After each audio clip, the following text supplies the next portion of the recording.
और इसको हटाओ तुम। Today I'm very glad to meet you. It's my pleasure, महाराज जी।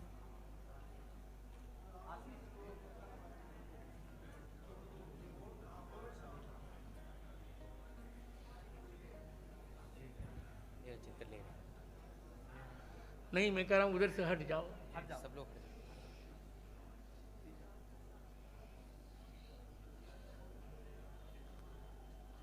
तुम अभिनय करते थे, 3 बंद आंखों से मुझे राम जी का स्वरूप दिखता था।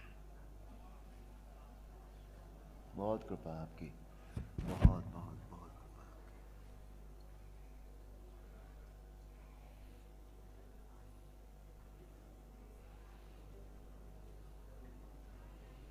भले और लोगों ने अरुण को अरुण देखा हो, पर ये जब अभिनय करते थे तब इनमें राम जी का आवेश होता था।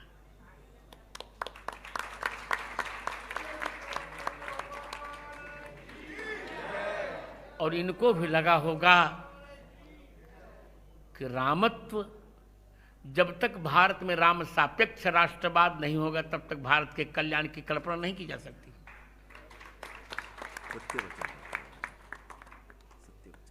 यदि कोई संवाद कंठस्थ हो राम जी का तो मैं दूंगा ही, कंठस्थ हो तो जी जरूर। अच्छा, मैं दे रहा। जैसी आप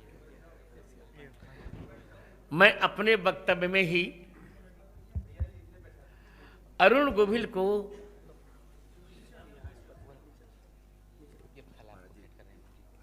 फल दे रहे हैं, राम जी फल। राम जी नहीं दे रहे हैं, अब अरुण दे रहे हैं। अरुण दे रहे हैं।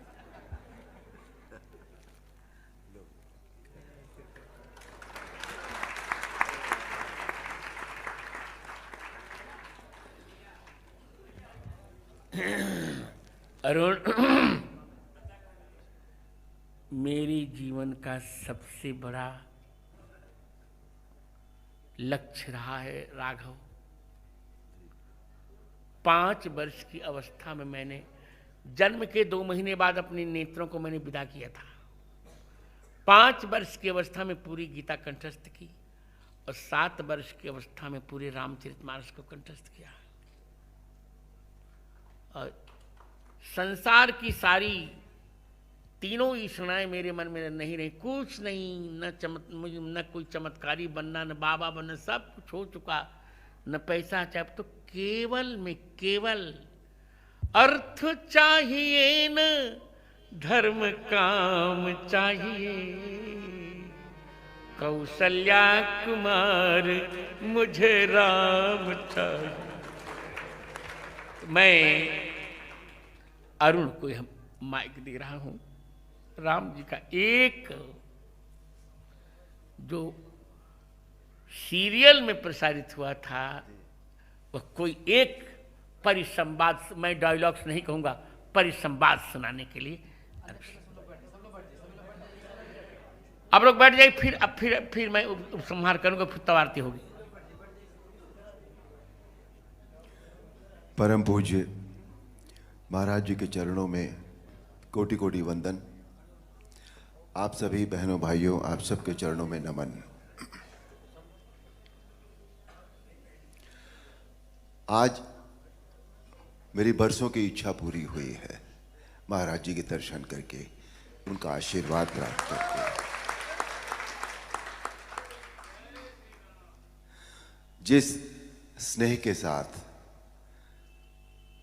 उन्होंने मुझे अपने गले लगाया और उसमें जो भाव था, जो मुझे महसूस हुआ, वो या तो मां लगाती थी या महाराज जी ने लगाया है।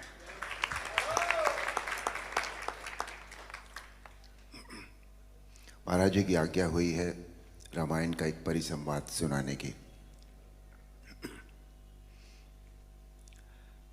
एक प्रसंग है जो हमारी रामायण थी उसमें, कि रावण जब पहली बार भगवान राम के सामने युद्ध क्षेत्र में आते हैं तो उनका सामना सभी से होता है। पहले हनुमान से भी होता है, सुग्रीव से भी होता है, सभी लोगों से होता है। पर कोई भी रावण को कुछ कर नहीं सका था, क्योंकि इतने वरदान थे उनके पास। पर संध्या होते होते जब वो भगवान राम के सामने जा पहुंचे तो भगवान राम ने उनके रथ का पहिया, उनकी ध्वजा रथ की, उनकी खड़क, सभी कुछ तहस नहस कर दिया। और एक पल ऐसा आया जब सदैव रथ पर चलने वाला रावण धरती पर खड़ा था, और तब भगवान राम ने उनसे जो कहा वो प्रस्तुत है। वाह रावण वाह, भगवान शिव के त्रिशूल की भांति प्रचंड वायुपुत्र हनुमान की मुष्टिका का प्रहार तुमने सह लिया। तुम सचमुच परम शक्तिशाली हो, परंतु कितने दुख की बात है कि तुमने अपनी ये शक्ति अधर्म के कार्यों में लगा दी और इस दुर्दशा को पहुंच गए। रावण, भक्त और ज्ञानी में अंतर होता है। भक्त चाहे मूर्ख हो, परंतु हृदय का सच्चा और मन का सरल होता है। परंतु ज्ञानी तुम जैसा दुष्ट भी हो सकता है, जिसे स्वर्ण लंका के राज सिंहासन पर बैठकर भी जीवन की अपूर्णता का कांटा चुभ रहा है। तुम्हारे जीवन में इस समय अशांति, चिंता और तड़प के अतिरिक्त और कुछ भी नहीं है। तुम्हारे जैसे हर दुराचारी को एक समय इस बात का आभास हो जाता है कि उसका अंत समय निकट आ गया है, और तब वो एक घायल सांप की भांति अपनी सुरक्षा के बिल ढूंढता फिरता है, लेकिन उसे कहीं सुरक्षा नहीं मिलती। वही अवस्था इस समय तुम्हारी है। तुम्हारे पाप कर्मों के विष के प्रभाव ने तुम्हारे मन की शांति को जला दिया है, और तुम उस पाप के विषैले कांटे की चुभन को छुपाने के लिए ऊंची ऊंची आवाज में बड़ी बड़ी डींगे मार रहे हो, जिन्हें तुम्हारा अपना मन भी सच नहीं मानता। रावण, इसी का नाम है दुर्दशा।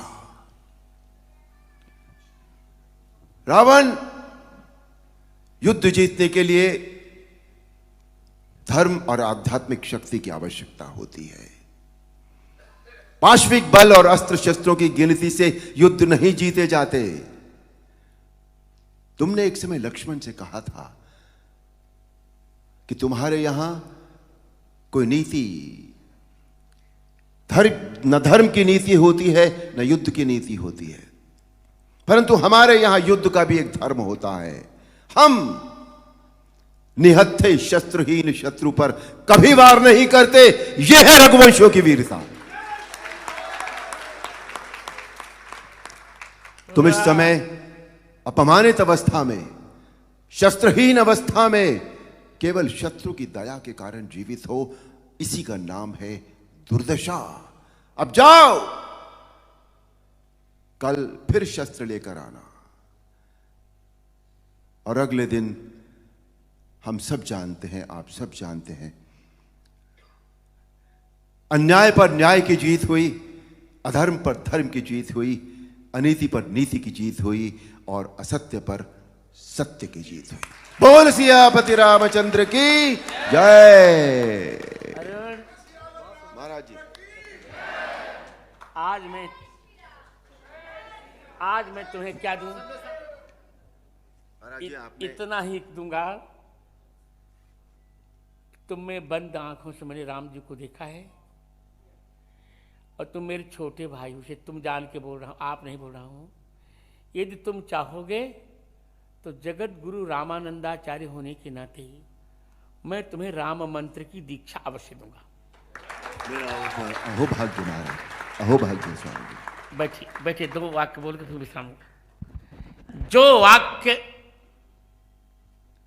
अरुण जी ने आज राम जी का जो परिसंवाद सुनाया, उसका श्लोक है वाल्मीकि रामायण का। प्रयाहि जानामि, बहुत अच्छे। प्रयाहि जानामि रणार्दितस्तुम, इसी का परिसंवाद सुना रहे थे। प्रविश्य रात्रिंचर राजलंका, आश्वस्य निर्याहि रथी च धन्वी, तदा बलम प्रेक्षसि मे रथस्थ। और अब यही बात प्रजा ही, रावण लौट जाओ, जाना में रणार्थ, मैं जानता हूं तुम युद्ध में थक गए हो, जाओ प्रवेश, हे रात्रिंचर राज, राक्षस राज, लंका में प्रवेश करके आश्वस्त थोड़ा विश्राम करके रथ लेकर धनुष लेकर फिर युद्ध में आओ और फिर मेरा बल रणांगण में देख लेना। मुझे यह कहने में बहुत हर्ष हो रहा है कि यह परिसंवाद मैंने ही रामानंद सागर को लिखवाया था।